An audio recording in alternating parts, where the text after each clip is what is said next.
Pampas Selatan Wakatobi, Sulawesi Tenggara, Recording in meningkatkan progress. sektor pertanian dengan komoditas utama kangkung dan sawi. Warga desa memiliki 6 lahan pertanian yang masing-masing dikelola oleh satu keluarga yang berbeda. Namun para keluarga petani yang terdapat di desa tersebut menghadapi beberapa hambatan, yaitu metode penyiraman lahan pertanian kangkung dan sawi masih dilakukan secara konvensional, juga menggunakan pot siram dengan durasi 2 kali dalam sehari, sehingga cenderung tidak efisien waktu dan tenaga, serta boros dalam penggunaan air. Hambatan lainnya yaitu sumber air yang hanya bisa diperoleh dari pompa air yang digerakkan oleh mesin diesel dari PLTD dengan keterbatasan bahan bakar solar. Biaya bahan bakar mahal dan tidak ramah lingkungan serta adanya keterbatasan waktu karena hanya bisa dioperasikan pada malam hari. Sebagai solusi untuk mengatasi hambatan tersebut, RIP2 bekerja sama dengan Pertamina Foundation dalam merintis sistem irigasi otomatis dan pembangunan pompa tenaga surya yang dipasang di sumur khusus. Perpaduan kedua teknologi ini disebut dengan sistem PV Agri. Sistem irigasi yang digagas adalah irigasi sprinkler yang bisa dioperasikan secara otomatis berdasarkan kebutuhan dan kondisi lingkungan sehingga diharapkan dapat menghemat waktu, tenaga, dan penggunaan air. Dan untuk mengatasi hambatan keterbatasan sumber air, dibangun pompa tenaga surya yang dipasang di sumur khusus sebagai pengganti pompa diesel dari PLTD yang hanya bisa menyuplai air di malam hari. Solusi ini juga digagas untuk mengupayakan masyarakat berkegiatan di siang hari dan menggeser beban puncak listrik yang sangat besar di malam hari. Kombinasi ini memungkinkan masyarakat untuk dapat memanfaatkan listrik 24 jam setiap harinya. Sistem irigasi sprinkler sudah diuji coba di 24 bedeng dari total keseluruhan 45 tanaman kangkung di lahan milik Lanuli, salah seorang petani sayur di Desa Tampara. PLTS dengan kapasitas 1,8 kWp telah dibangun untuk menjalankan pompa tenaga surya yang dipasang pada sumur khusus. Nama saya Lanui Nisa dari Desa Tampara, Kecamatan Kalidupa Selatan. Tahun lalu dipasang alat panel, tower air, dan sprinkle, saya sangat terbantu. Menyiram tanaman lebih mudah dan jadi lebih cepat. Dulu menyiram jam 5 sampai 8 pagi dan jam 4 sampai 8 malam, sekarang hanya menyiram 1,5 jam sekali. Pemanfaatan sistem irigasi sprinkler terbukti dapat menghemat penggunaan air sebanyak 80% dibandingkan dengan metode konvensional. Sistem irigasi ini juga sangat membantu meringankan beban petani karena dapat mengurangi waktu irigasi dari 6 jam menjadi 3 jam per hari. Pembangunan pompa tenaga surya pada akhirnya dapat mengurangi penggunaan pompa diesel sehingga para petani dapat menghemat listrik sebesar 50%. Namun setelah 1 tahun uji coba sistem PV Agri dijalankan, terdapat beberapa hal yang perlu diperhatikan terkait adanya kondisi kerusakan pada sistem otomatis perangkat sprinkler sehingga terpaksa dikendalikan secara manual. Dan pompa tenaga surya yang tidak dapat beroperasi dengan baik sehingga petani kembali menggunakan pompa diesel. Mengacu pada kondisi tersebut, ada beberapa ketentuan yang kedepannya harus diperhatikan agar penggunaan sistem PV Agri dapat lebih maksimal. Di antaranya, perbaikan perawatan dan pengawasan secara berkala perangkat otomatis sistem irigasi sprinkler, perbaikan dan pemasangan pompa tenaga surya di dalam sumur bor baru khusus pertanian, serta perluasan cakupan sistem PV Agri untuk semua bedengan dan semua lahan pertanian di Desa Tampara. Membuat sistem agrivoltaik yang merupakan sistem penanaman tanaman di bawah panel surya sebagai demonstrasi untuk menghemat penggunaan lahan dan meningkatkan kualitas tanaman karena membatasi cahaya matahari yang berlebihan. Membentuk unit BUMDes untuk mengelola sistem PV Agri.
Kesempatan bagi saya, Dini Kemala, GIZ Energy Program Advisor untuk memandu kegiatan Indonesia Sustainable Energy Week pada hari ketiga ini. Pertama-tama, izinkan saya untuk menyapa tamu yang telah hadir pada hari ini. Yang terhormat, Bapak Yudo Dwinanda, Direktur Jenderal Energi Baru Terbarukan dan Konservasi Energi, Kementerian Energi dan Sumber Daya Mineral. Selamat datang, Bapak. Ibu Andrea Febi Misna, Direktur Aneka EBT, Direktorat Jenderal Energi Baru Terbarukan dan Konservasi Energi, Kementerian Energi dan Sumber Daya Mineral. Selamat datang Ibu Febi. Ibu Gita Fajar Saptiani, Commissioning Manager and Lead of Energy Hub.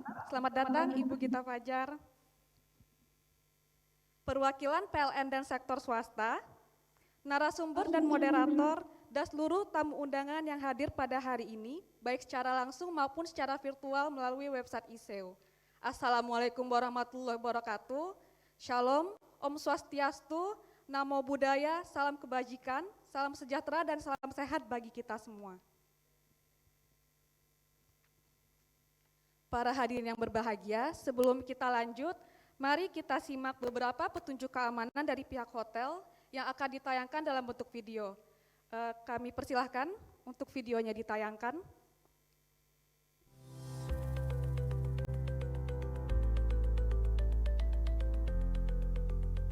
Selamat datang di Kempinski Grand Ballroom, Hotel Indonesia Kempinski, Jakarta.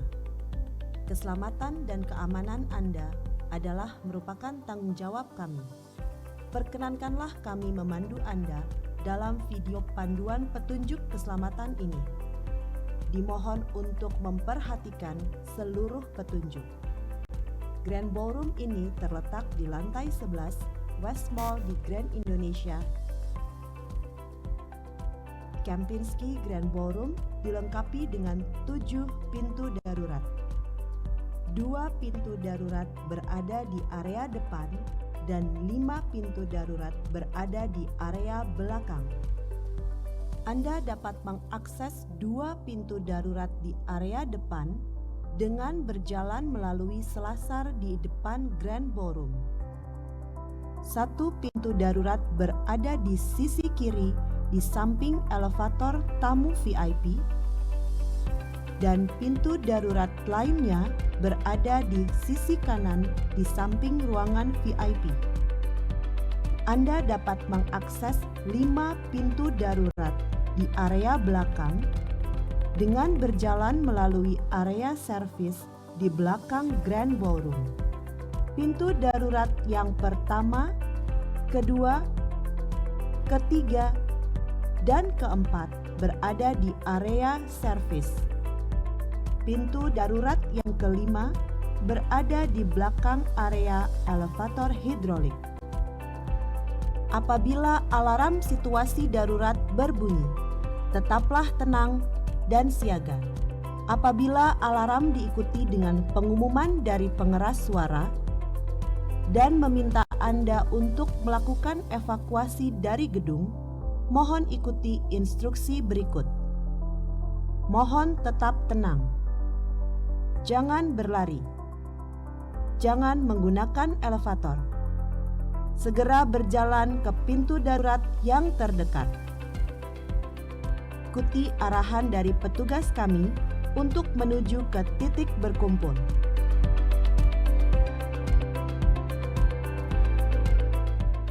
Titik berkumpul berada di lantai dasar di Skybridge, Grand Indonesia. Terima kasih atas perhatian Anda dan semoga acara Anda berjalan dengan lancar di Kempinski Grand Ballroom.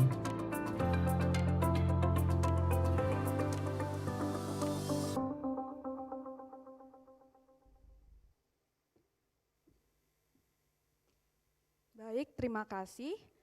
Bapak Ibu, kami ucapkan sekali lagi selamat datang di acara Indonesia Sustainable Energy Week 2023. Diselenggarakan oleh Kementerian ESDM dan Bappenas bekerja sama dengan GIZ Indonesia ASEAN melalui program energi terbarukan yang didedikasikan untuk mendukung pemanfaatan energi bersih dan terbarukan di Indonesia. Baik hadirin sekalian, untuk mengawali rangkaian hari ini, marilah bersama-sama kita menyanyikan lagu kebangsaan Indonesia Raya. Untuk itu kepada hadirin dimohon untuk berdiri.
Baik, hadirin dipersilakan untuk duduk kembali.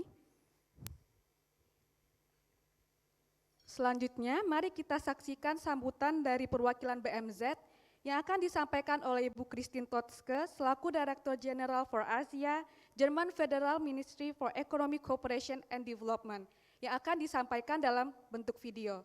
Untuk itu kami mohon panitia untuk menayangkan videonya. Terima kasih.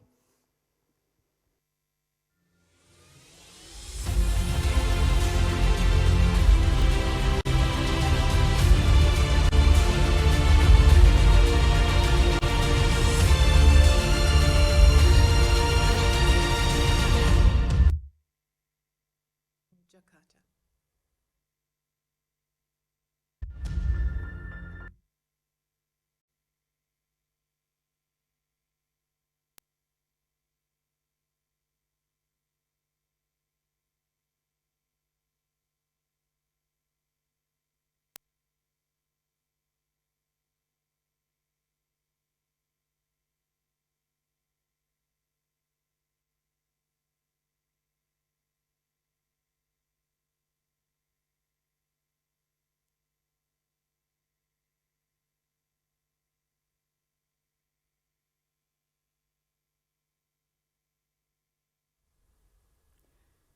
Good morning to Indonesia from Germany. A warm welcome to all participants of the 4th Indonesian-German Renewable Energy Day in Jakarta. A particularly warm welcome to the distinguished guests from Indonesia and Germany, Mr. Yudo Winanda Priadi, other Indonesian government representatives, including colleagues from the National Planning Ministry Bappenas, and Director of the GIZ Energy Programs for Indonesia and ASEAN, Mrs. Lisa Tinchett. Ladies and gentlemen, I feel greatly honored to open the Indonesian Renewable Energy Day. For more than 30 years, Indonesia and Germany have been committed to fostering cooperation through renewable energy and advancing the cause of a just energy transition. We recognize Indonesia as a global partner in tackling the issues defining our common global future and protecting global goods. Our long-standing collaboration in the energy sector is based on the mutual benefits of sharing expertise, technology, and resources. The Indonesia Sustainable Energy Week is a testament to our collective dedication to charting a course towards a cleaner, a greener, and more prosperous future. Today, on its third day, the Renewable Energy Day, we want to shine a spotlight on the indispensable role of the private sector in supporting Indonesia's energy transition. Energy has always been a cornerstone of economic development. It powers our industries, creates jobs.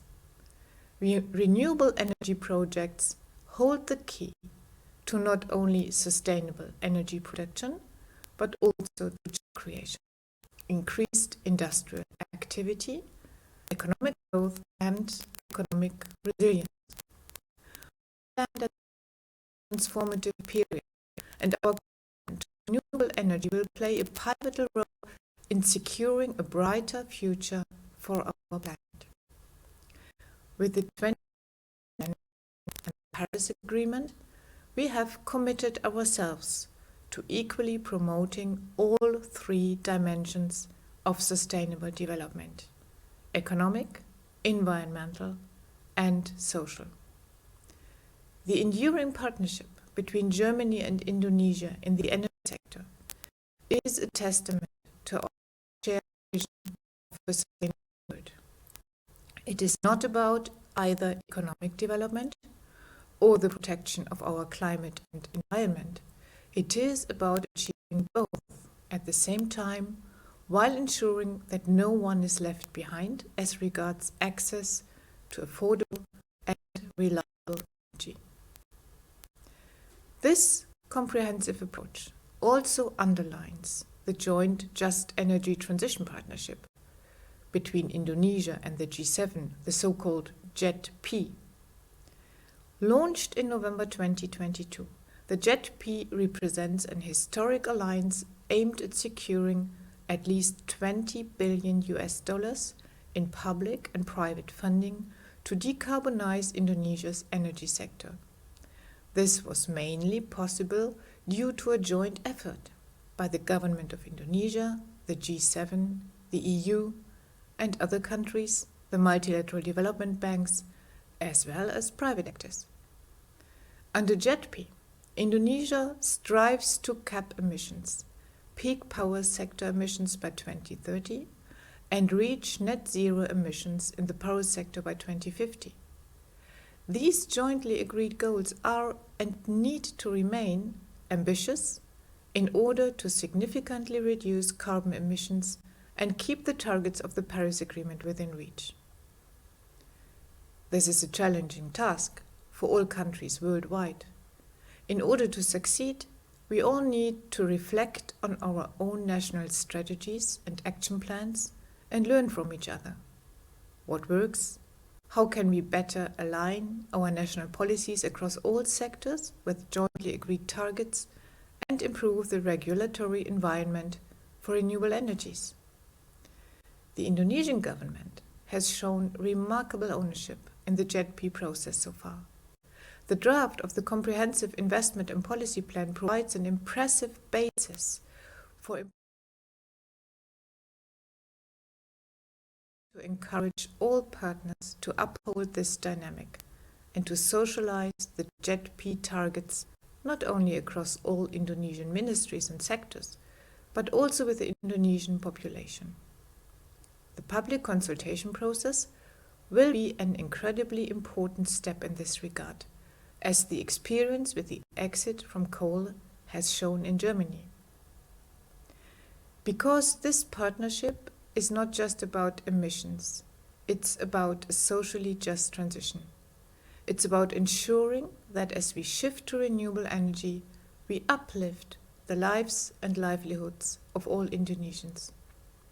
Equally important, we are focusing on strengthening value creation in the Indonesian renewable energy sector, creating green jobs, investing in communities, and ensuring access to clean, affordable energy for all. For example, German Development Corporation supports educational and vocational training in the energy sector and works to strengthen quality infrastructure in the Indonesian solar PV value chain. The engagement of the private sector will be crucial for the energy transition. On the one hand, Private funding makes up half of the agreed JETP funding. On the other hand, the role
Cek.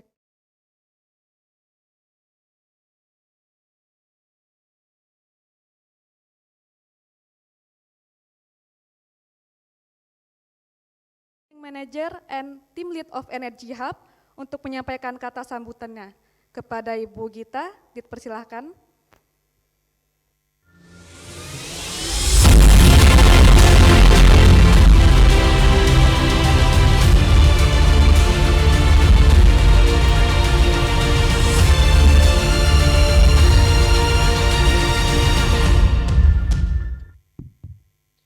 Selamat pagi, salam sejahtera untuk kita semua. Izinkan saya untuk melanjutkan dalam bahasa Inggris. Pertama, saya ingin mengucapkan warmest welcome to all of you here in the room and our online participants, and also to our special guest, Pak Yudo Dwinanda Priyadi, as the Director General for Renewable Energy and Energy Conservation, EBTKE. Sincere apologies from Lisa Tinchert, our Director for the GIZ Energy Program Indonesia and ASEAN. She unfortunately couldn't join us today, and my name is Gita Fajar, Team Lead for the Indonesia-German Energy Cooperation Hub. It is a great pleasure to celebrate with you the 4th Indonesian-German Renewable Energy Day. In the past 2 days, we have heard a lot about big topics, about national energy, and then about climate strategy and also its targets. Just now, we also heard about the JETP. So, we also discussed the challenges of a coal phase-out and the decarbonization of the power system. This is the 3rd day of the Indonesia Sustainable Energy Week, ISU, and with the Renewable Energy Day, we want to broaden our perspective even further. Today, we are inviting you to a journey away from Jakarta to the regions, where renewable energy projects are being realized, where innovations takes place. This year event circles around the theme Powering the Island, Empowering the Community. So, we all agree there is no lack of uncertainty about the future energy systems. We heard a lot about existing technology choices and the arguments for and against certain pathways. And also we heard about their implications. The good thing about uncertainty is that it brings opportunity. Opportunity to innovate, create, and shape our future together. In this case, finding the right renewable energy solution that works for Indonesia as an archipelagic nation. You might think of innovation in the energy landscape as a puzzle, as we are used to conventional puzzle pieces with fossil power plants providing baseload powers. However, the world is changing. Maybe some pieces don't fit anymore. We are discovering new pieces such as renewable energy sources and smart grid solutions that change our power system. I'm very glad that today we have a strong representation of the champions for innovation with us. The Project Renewable Energy for Electrification Program, or REAP Phase 2, have already pilot projects featuring 3 forward-looking companies, PT Energi Services and PT TBS Energi Utama and PT Cakragiri Energi, who contribute on REAP to pilot activity projects. Those are using solar-powered batteries to drive electricity boats for tourism in Rote Island and to use solar to provide electricity for farming practices in Semau Island. They invest their time, effort, and budget to bring great impact to the local community. And secondly, there will be pledge program from private sector and their commitments. Our front runners are two companies. Those are PT Framas Indonesia and PT Evershine Tax. They are pleading to increase use green energy in their manufacturing processes.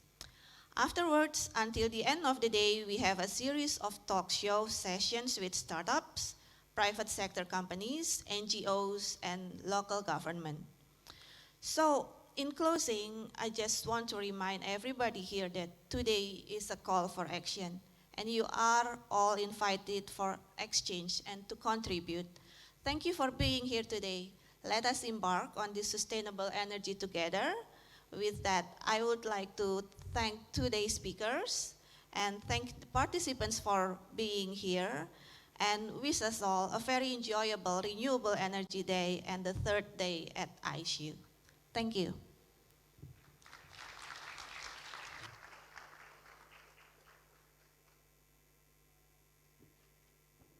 Terima kasih Ibu Gita.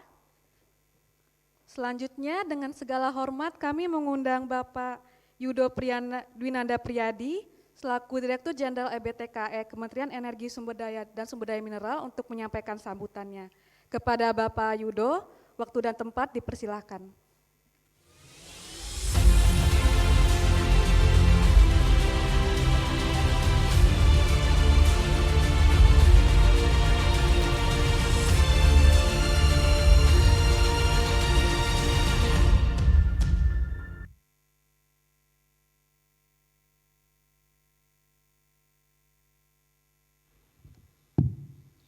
Minta tolong paparan saya. Assalamualaikum warahmatullahi wabarakatuh. Shalom, Om Swastiastu, Namo Buddhaya, salam kebajikan, selamat pagi, salam sehat dan salam sejahtera untuk kita semua. Pertama-tama alhamdulillah kita bisa ketemu di hari ini, ya kita syukuri kita bisa ketemu hari ini, kesehatan, waktu yang ada untuk kita berkumpul diskusi mengenai Renewable Energy Day 2023. Terima kasih kepada pemerintah Jerman, terima kasih Pak GIZ yang telah mendukung acara ini, juga terima kasih rekan Bappenas telah menjadi partner yang baik untuk kami dan acara ini terselenggara dengan sukses. At least sekarang masuk hari ketiga, 2 hari terakhir saya dengar acaranya sangat-sangat baik. Paparan saya bisa tolong dimasukkan di screen?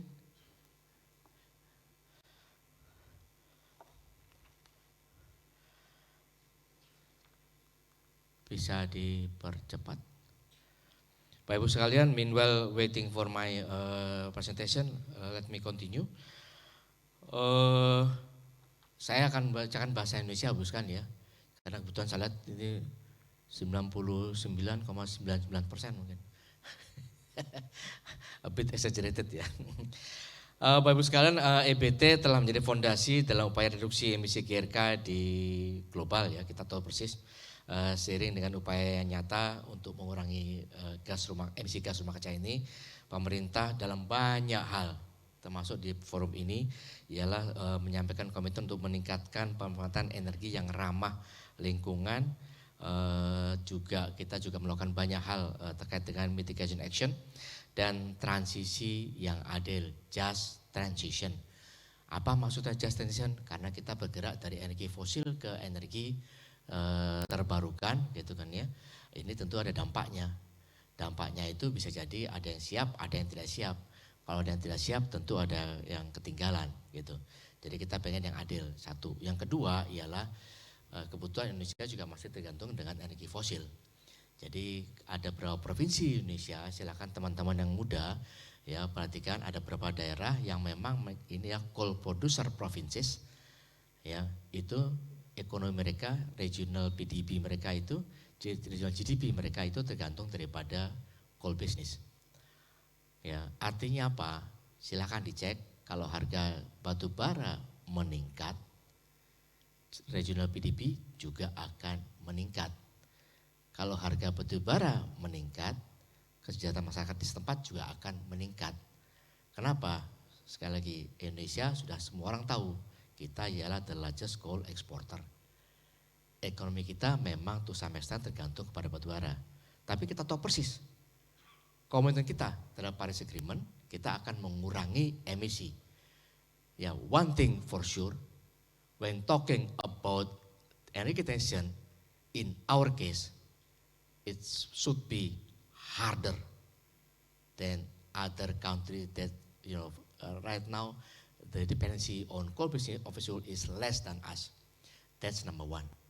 Secondly, kita juga mesti fair melihat ialah bahwa Indonesia betul menghasilkan emisi yang besar. Kita negara besar, 280 juta orang, right? Kita juga punya fossil fuel. Tapi kalau dilihat per kapita, berapa tiap orang Indonesia itu menghasilkan emisi, itu kira-kira sekitar 2 ton. Berapa negara maju? 4 kali, 5 kali lipat per kapita. You have to be fair. Ya, ini. Jadi Bapak Ibu sekalian, kita juga mesti lihat, tapi kita konsisten, kita ini, karena kita sudah ratifikasi Paris Agreement. So we will follow Paris Agreement. Ya, kita akan komit pada, termasuk kita juga komit. Ya, di ada itu $100 billion financing daripada developed countries to developing countries. Ya, so this is a big issue for us as developing country. Ya, dan Indonesia konsisten menyuarakan ini di berbagai forum internasional. Again, I said to you, I've spent another the last 5-6 years as energy negotiator, so I know the game. Bapak sekalian, pada COP27 di Mesir tahun lalu, pemerintah telah merilis Enhanced NDC. Aturan mengatakan kita menyampaikan updated NDC. Sudah 151 negara di dunia menyampaikan update NDC. Tapi Indonesia, we prefer to use the word enhance NDC rather than just update, because we want to enhance our ambition 29% ke 31% lebih. Ya, jadi 358 juta ton CO2 ekuivalen dengan upaya sendiri sampai dengan 403 juta ton CO2 ekuivalen dengan dukungan internasional. Again, kita perlu dukungan internasional, termasuk why sekarang ini kita kerjasama dengan Jerman. Ya, two things again, technology and finance. Ya, kalau enggak dua hal ini key of successful energy transition, technology and finance. Kalau ini bisa mendapatkan dua ini, then we are happy. Kalau kita mendapatkan dua ini, then we know very well that our dream, our hope to achieve energy transition will not as good as we thought without new technology and finance. Yang mana finance-nya? G20 kalau di India talking about not just finance, low cost financing. Kita negara berkembang banyak sekali. Kita punya sekarang mungkin 25 juta orang yang miskin ya di Indonesia ini. Ya, itu sudah Belanda penduduknya berapa? 17 juta, 18 juta. So penduduk miskin Indonesia is larger than the population of Netherlands. Jadi just to scale, serious this thing for us. Bapak Ibu sekalian, ini tentunya kalau kita bicara energi transisi, kita akan scale up, simple saja sebenarnya. Kalau kita mau peras sekali itu simple sekali. Ya, satu ialah kita scale up, genjot renewable energy. Yang kedua, dorong efisiensi energi. Kita lebih efisien, lebih produktif menggunakan energi. Kita punya banyak, alhamdulillah kita beruntung ya. Praise the Lord, kita punya diberkahi Tuhan, blessed dengan so many renewable resources ya, besar sekali kita, dan kita masih sangat kecil menggunakan, jadi space untuk kita menggunakan ini sangat-sangat besar. Terutama teman-teman yang muda-muda ya, I'm talking about is this is your future. Teman-teman muda, this is about your future ya. Kalau saya sudah cukup senior, jadi saya fossil fuel generasinya. Anda sudah di renewable dan energy efficiency. Terus berikutnya, target EBT 23%, saya sudah sampaikan ini 2 hari yang lalu, dengan sebelah kanan sudah jelas, sebelah kiri ini hanya menggambarkan kita punya Green RUPTL, ya, RUPTL Rencana Umum Pengadaan Tenaga Listrik dari PT PLN, di mana kita melakukan, karena Indonesia negara kepulauan, jadi kita itu independent system, island by island basis, costly, but this is our life. Ya. Jadi Jawa Bali berapa 9,6 gigawatt, Kalimantan berapa 1,7 gigawatt, Sulawesi berapa 2,3, Maluku Papua 2,1, Sumatera 5,2. Kalau dijumlah semua Bapak Ibu sekalian, this is the greenest plan. This is the greenest electricity plan that we ever had in Indonesia. Jadi ini akan kita terus perkuat Bapak Ibu sekalian ya. Mudah-mudahan kita bisa lebih strong lagi, with more ambition ya. Kembali Bapak Ibu sekalian, kalau kita lihat sebelah kanan, sekali lagi this is a living document. Numbers may vary as time goes on, tapi so far ya sampai adanya final sudah disampaikan, ini adalah kita masih tetap menggunakan angka 708 gigawatt untuk net emission 2060. Banyak sekali yang kita akan lakukan Bapak Ibu sekalian ya di masa datang. Next ya. Setelah itu kita akan tingkatkan untuk terus semua sebelumnya, slide sebelumnya tadi. Nah ini oke ya. Jadi kalau kita pengen mendorong ini Bu sekarang kita dari 23% ya. Tahun 2025 kita pengen 23%, 2025 berat ya. Tidak mudah ini. Dengan perkembangan terkini tidak mudah mencapai angka 23%. Tapi kita masih punya 2 tahun lah. Ya, makanya salah satunya yang kita ngotot ialah nanti di awal bulan depan, ya awal November kita Presiden akan meresmikan 145 megawatt AC alternating current ya. Kalau kita bicara DC-nya tuh 193, 197 ya Pak Adi ya lupa. Gitu kan ya. Jadi dari solar ke AC ya 220 voltasenya. Terus ini kalau kita lakukan Bapak Ibu sekalian, ini kita juga menunjukkan pada kita sendiri ya, but this country, this nation together hand in hand with foreign investor, we can do something big. Ya, ini milestone yang kita mau kejar.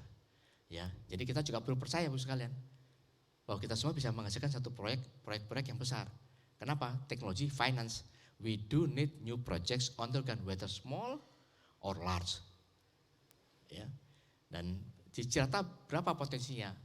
Dengan regulasi terbaru dari PUPR, Menteri PUPR bisa menggunakan maksimal 20% luas permukaan dam. Cilacap itu potensinya 500 megawatt. Ya. Baru 1 dam, floating solar. Ya. Jadi Bapak Ibu sekalian nih kita lakukan co-firing. Typically Indonesia, I don't think you can find easy case for other countries ya. Tapi this co-firing, coal with biomass ya, itu kita lakukan. Sebelah kiri itu ada gambarnya ya. Targetnya ialah 52 coal fired power plant ini sudah bisa komersial. Sekarang angkanya itu kalau nggak salah 36 ya. PLTU batubara yang sudah co-firing, in average rata-rata 5%. Apa masalahnya? consistent supply of biomass. Anda yang muda di sini, kalau mau jadi pengusaha, supply pada PLN, ya, untuk masalah wood chip, woods gitu kan ya, dan segala macam, ya, kirim ke PLTU. Ya, silakan deal sama PLN kalau anda punya ide. Terus juga biofuel mandatory, another very unique for our case, Indonesia case, ya, B35, 30% of our diesel contains of biofuel, FAME, fatty acid methyl ester. And B35, 35% again is the largest mandatory biodiesel in the world. Yeah, no other country can beat us. This is the uniqueness of Indonesia, yeah, because we have palm oil. Yeah, this is our resources. So we despite of our disagreement with EU in this particular case, so Indonesia palm oil still the feasible and quite affordable option. Again, not my words 2 days ago. Every county have their own unique path when talking about energy transition. We should take this into account. While we are pushing the goal is reducing emission, Paris Agreement. The way may differ one county to others. There is a general approach, but there also a more specific approach actually, one by one, different countries. Terus juga biodiesel, so far kita sudah bagus, Bapak sekalian ya, kita sudah road test ya, road test untuk B40, we want to enhance more B40 ya. Terus juga kita coba juga dengan hydrotreated vegetable oil. One day we want to produce a common fuel, gasoline, diesel, but the raw material is from vegetable oil, whether fresh vegetable oil like CPO or use cooking oil. Yeah, we can decide about that. Depend on the buyer. The buyers need the UCO, use cooking oil, minyak jelantah, fine, we can do that. The buyer needs we're okay with that. We're still with biodiesel. Okay, then we can export to them. Ya, depend on the buyer. Bapak Ibu sekalian, ini next slide berikutnya. Ya. Another uniqueness of Indonesia, ya, Bapak Ibu sekalian ya, because we are the largest archipelago on earth. Ya, we are beach boys, beach girls. Yeah, different from continental countries, Yeah, mountain men, mountain girls, But we are beach, yeah. So hot and humid, that's Indonesia. We want to have kind of what, because this is the update. I think the number is until 2040 actually. This is the recent plan, still living document, but this is the update from my previous presentation. My previous 2 days ago, I talked about the full set. Now I think about the I think what we want to achieve until 2030s, until 2040 actually. So we want to connect Java with Sumatra, Java with Kalimantan, and Java with Bali goes on until Nusa Tenggara Timur, and then we connect Kalimantan with Sulawesi. Why Sulawesi?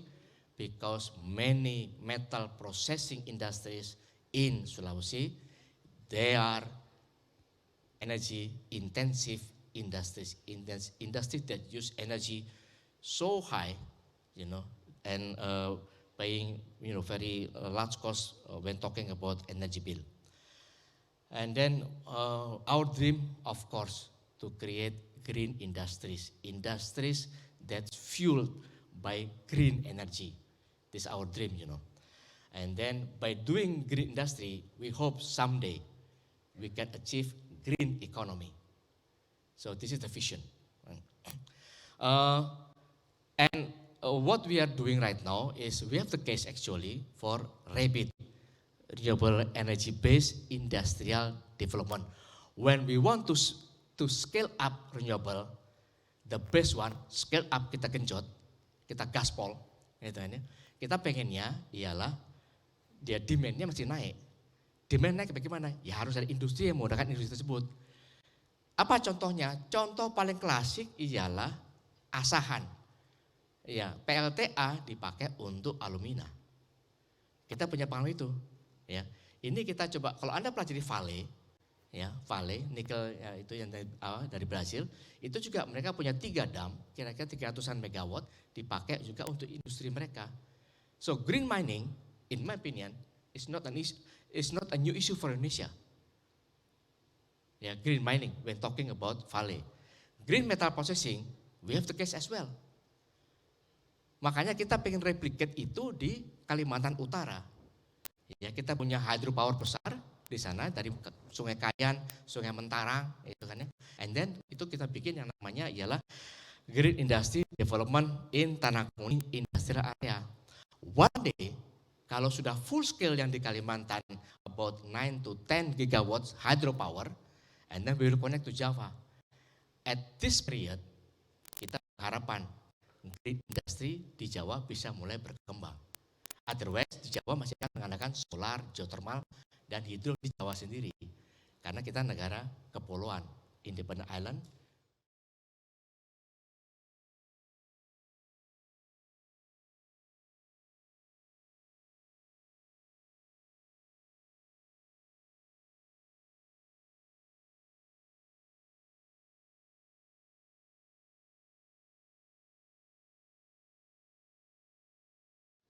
When providing energy access, if you want to provide energy access at that period, yeah, 1980s, 1990s, you know, yeah, since we are islands, yeah, this is the most easiest way to provide electricity in remote areas, remote island, up in the mountain, at the back of the forest, jungle, if you may, if you want to use the word, you know.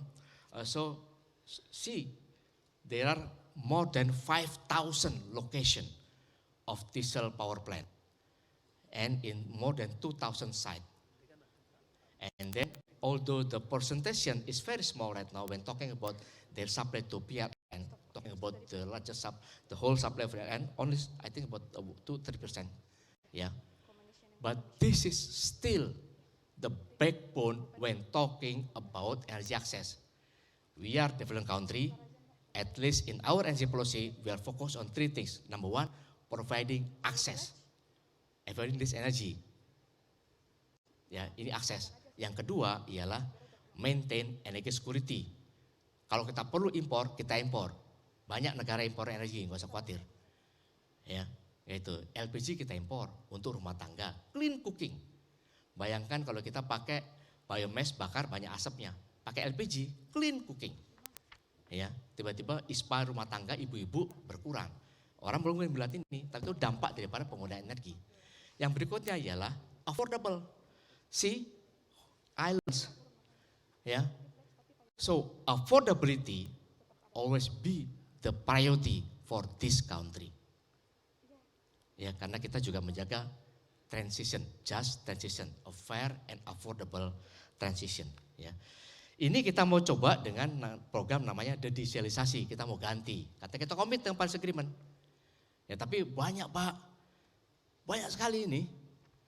Ini bukan kaleng-kaleng kalau anak zaman sekarang bilang gitu. Ya, jadi I don't think there is other country that have this kind of example. Maybe there are.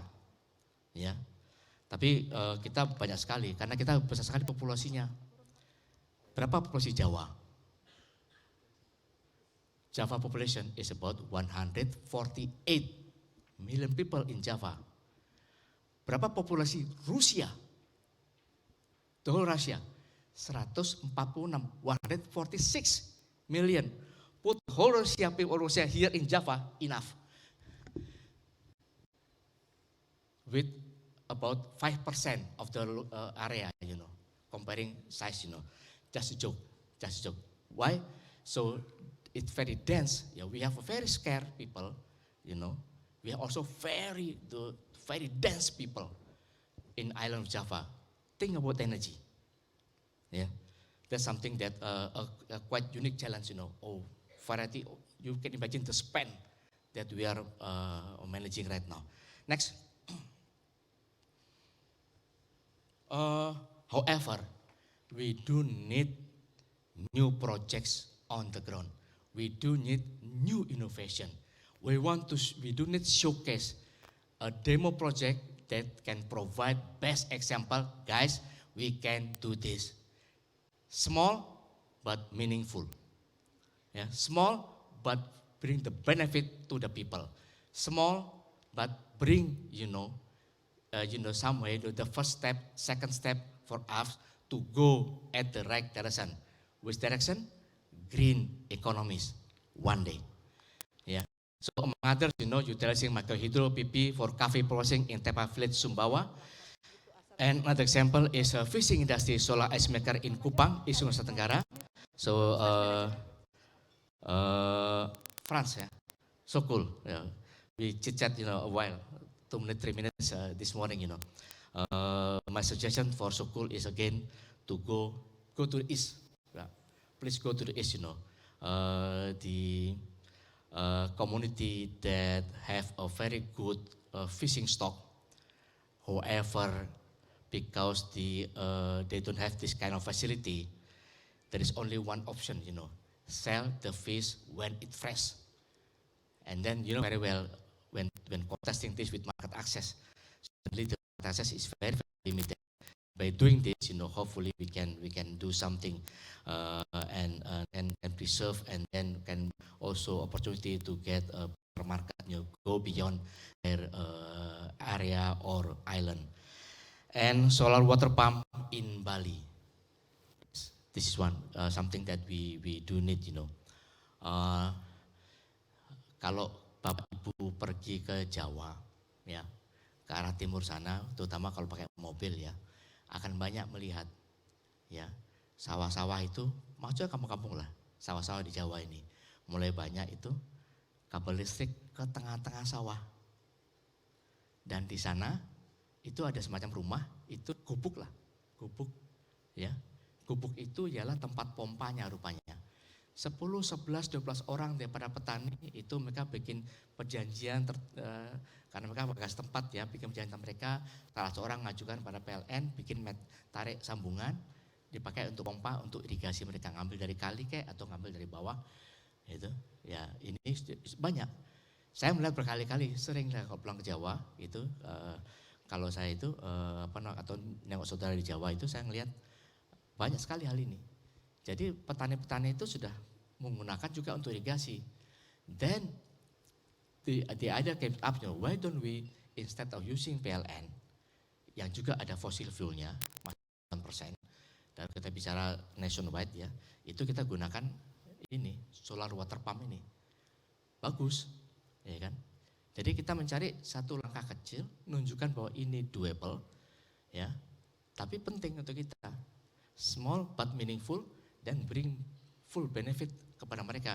Mereka pakai solar ini tidak perlu bayar langganan ke PLN, at least eligible-nya rendah, gitu kan, ya. Daripada mereka tarik lagi sampai itu set meteran sendiri segala macam, ya. Ini saya pikir tantangan sangat-sangat baik Bapak Ibu sekalian. Ini yang perlu kita dorong ke depan, ya, menunjukkan pada masyarakat, ya. Karena sekali lagi energi transisi ini perubahan besar negara ini, enggak cuma Indonesia, banyak negara, semua negara, ya. Tapi ini kita perlu, karena kita negara besar, ya, 280 juta orang, kita perlu hal ini disebarluaskan sejak sekarang, sejak dini, dengan memberikan contoh-contoh proyek-proyek yang real. Berikutnya. Terima kasih Bapak sekalian. Ini sekali lagi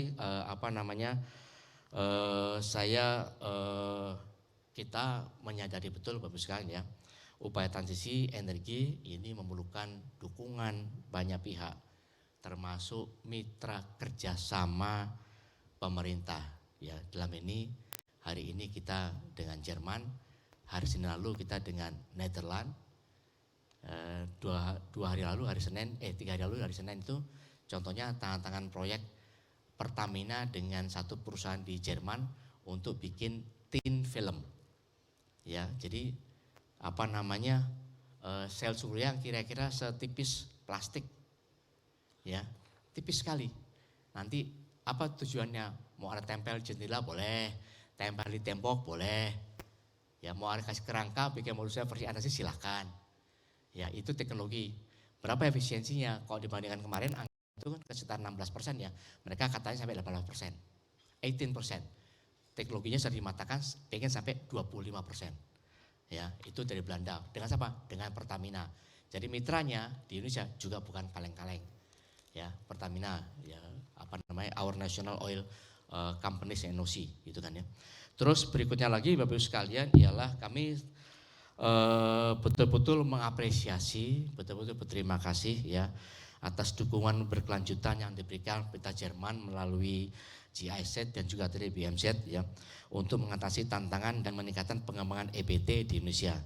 Ya, sekali lagi terima kasih. Saya harap program Renewable Energy Day ini dapat terus memperkuat sinergi dan kolaborasi antara stakeholder untuk menciptakan masa depan sektor energi yang bersih dan berkelanjutan. Suatu saat nanti mungkin di eranya anak saya, mungkin juga cucu saya gitu kan ya. Harapannya Indonesia bisa mencapai level green economy. Ya. Terima kasih. Wassalamualaikum warahmatullahi wabarakatuh. Om Santi Santi Om. Terima kasih Pak Yudo. Pak Yudo, izin kami mohon Bapak untuk tetap di panggung.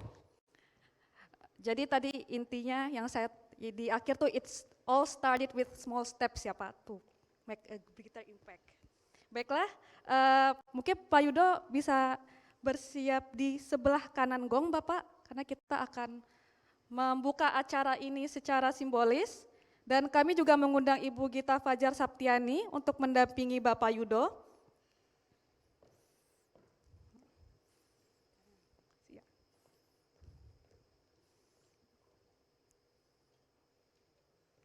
Baik, ya. Kita hitung mundur ya Bapak. Dalam hitungan 3, 2, 1 nanti dipukul gongnya. 3, 2, 1.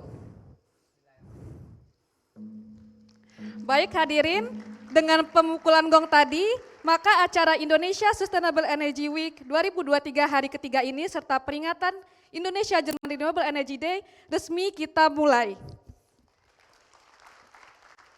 Silakan kembali Bapak, terima kasih.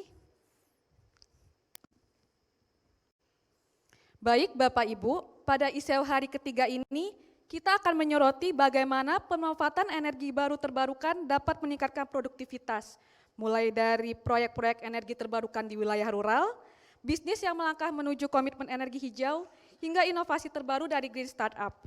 Dengan mengangkat tema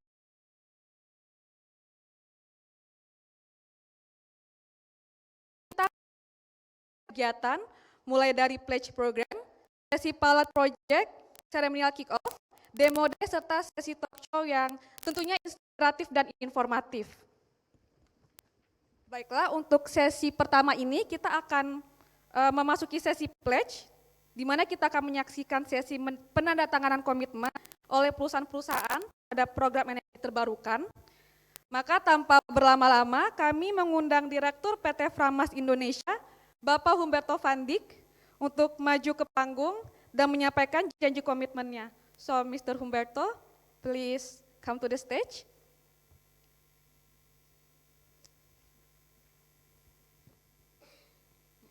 Kepada Bapak Humberto, kami persilakan to read your statement. Thank you.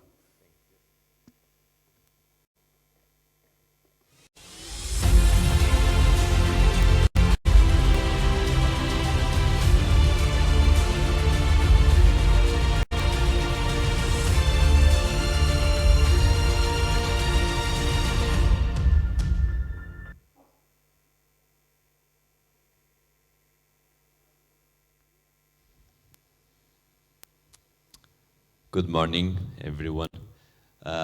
My name is Humberto Van Dijk. I'm coming from PT Framas Indonesia, and I have prepared a statement for all of you. Our belief lies in renewable energy potential, and we want to contribute to the transformation of heat from by providing alliance to a greener and sustainable future. In the case of Framas Indonesia, we have established our company in Germany 75 years ago, and we are in Indonesia since 1993, so this year 30 years ago.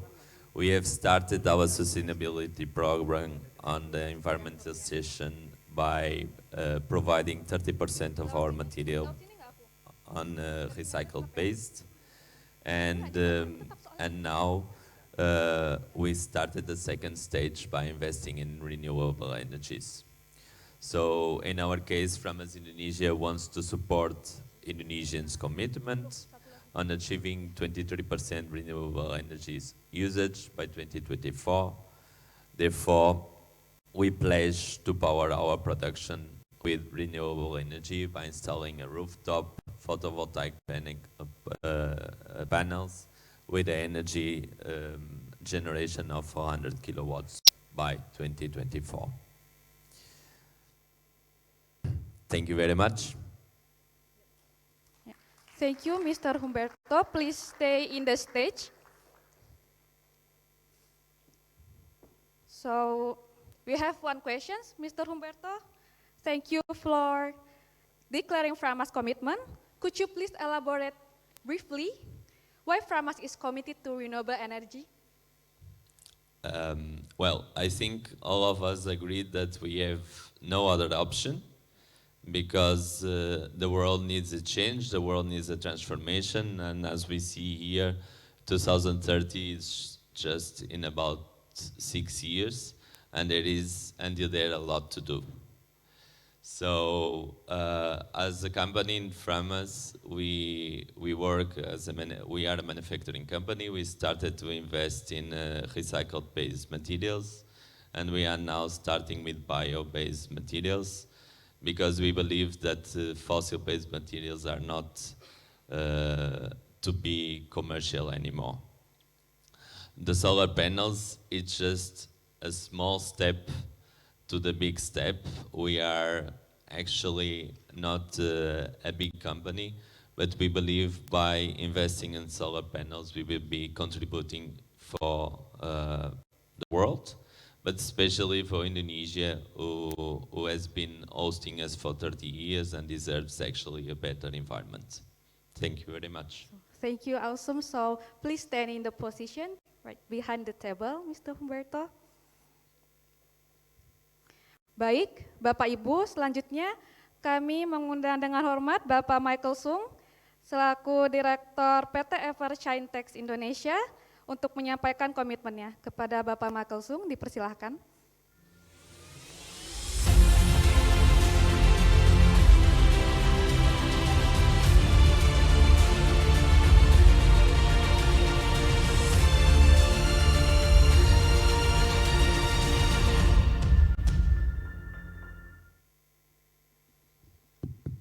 Good morning, everybody. I'm Michael Sung on behalf of PT Evershinetex Tbk. We are a textile manufacturing company in Indonesia.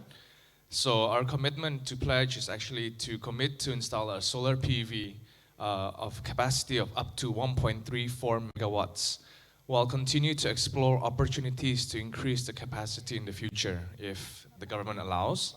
And of course, the commitment is aligned with powering our progress strategy to accelerate transition for our business to achieve net zero emission by 2050. And we also support the government of Indonesia's energy transition plan. The utilization of solar energy in our operation is expected to help reduce around 1,200 tons of CO2 emission per year. Thank you. Ya, terima kasih Bapak Michael Sung.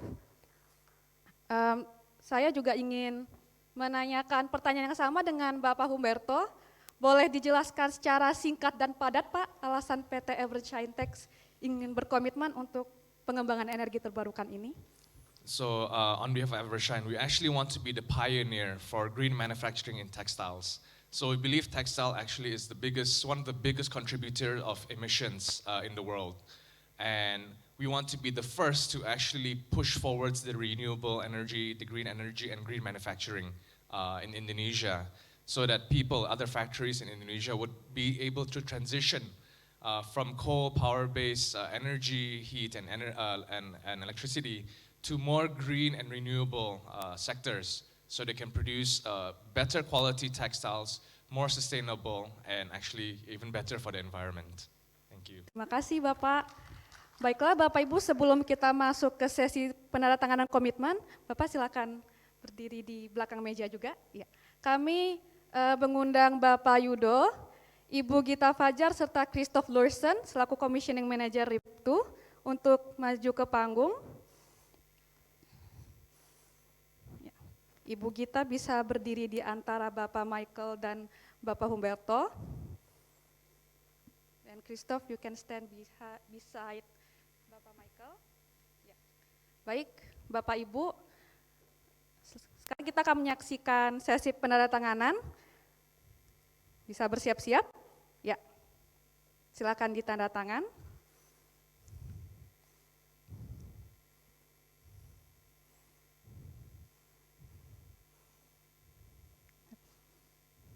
Ditunjukkan ya kertas deklarasinya. Ya. Baik. Give applause dulu untuk pledger kita. Selanjutnya kita akan ada sesi foto bersama. Jadi ini posisinya Ibu Gita, mohon di tengah Ibu. Ya. Dan kita akan ya, foto dulu mungkin. 3, 2, 1. Selanjutnya kita akan fotonya salaman, tapi karena ini berlima jadi seperti ini. Ya, betul. Jadi kertasnya ini bisa ditaruh di bawah dulu Bapak. Ya. Oke, siap. Baik, dalam hitungan 3, 2, 1. Sekali lagi, terima kasih. Kita berikan tepuk tangan sekali lagi. Baik, silakan. Bawa untuk Bapak Yudo. Bapak Yudo masih ada waktu ya? Masih ada waktu Bapak Yudo? Oh ya, Bapak Yudo masih ada waktu Pak untuk apresiasi pilot project. Hah? Untuk ya. Kepada Bapak Yudo, mohon untuk tetap di stage Bapak untuk memberikan kata apresiasi, karena kita akan selanjutnya masuk ke sesi pilot project ceremonial kick-off. Dan kepada pledger, Ibu Gita dan Christoph, you may return to your seat. Thank you. Selanjutnya sesi apresiasi. Untuk Pak, jadi kita hari ini akan ada sesi pilot project kick-off. Kita akan ada sesi apresiasi Bapak. Ini mungkin saya sampaikan di awal dulu ya Pak.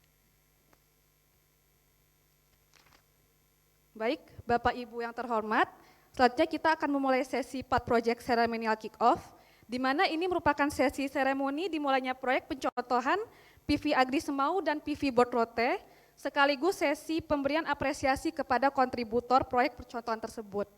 Jadi untuk memulai sesi pilot project ceremonial kick-off ini dengan segala hormat, Bapak Yudo kami persilakan untuk memberikan ucapan apresiasi Bapak kepada kontributor kita. Terima kasih.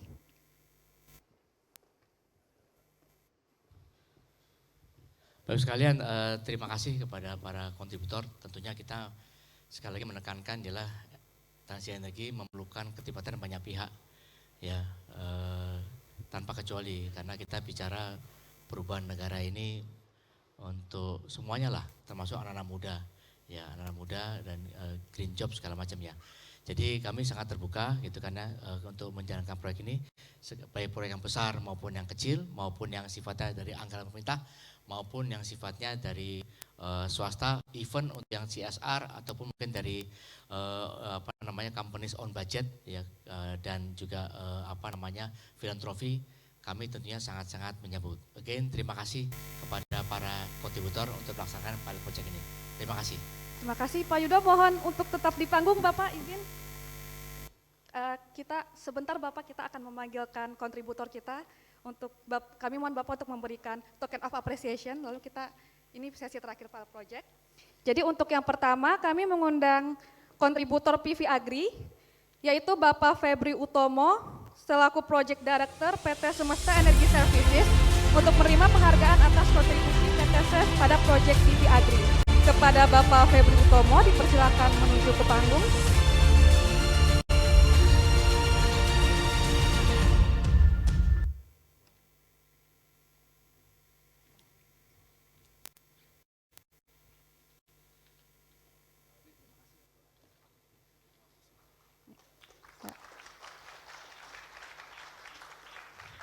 Baik. Baik, selanjutnya kami mengundang Ibu Triana Krisandini selaku SVP Sustainability Advisor PT TBS Energi Utama untuk maju ke panggung untuk menerima token of appreciation. Silakan Ibu.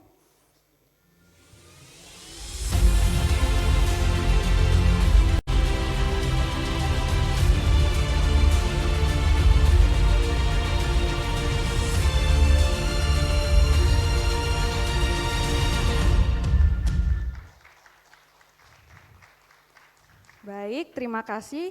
Selanjutnya kita akan mengundang kontributor PV Bot, Bapak Bambang Sriono selaku Direktur PT Cakra Giri Energi Indonesia untuk menuju ke panggung menerima token of appreciation. Silakan Bapak.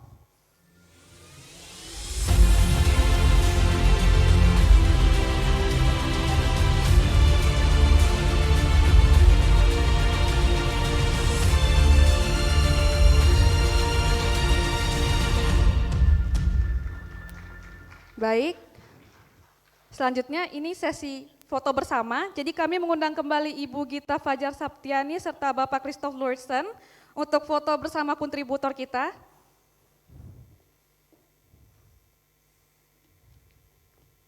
Ya, mungkin bisa di tengah Bapak Ibu. Ya. Baik, silakan difoto. Dalam hitungan mundur, 3, 2, 1.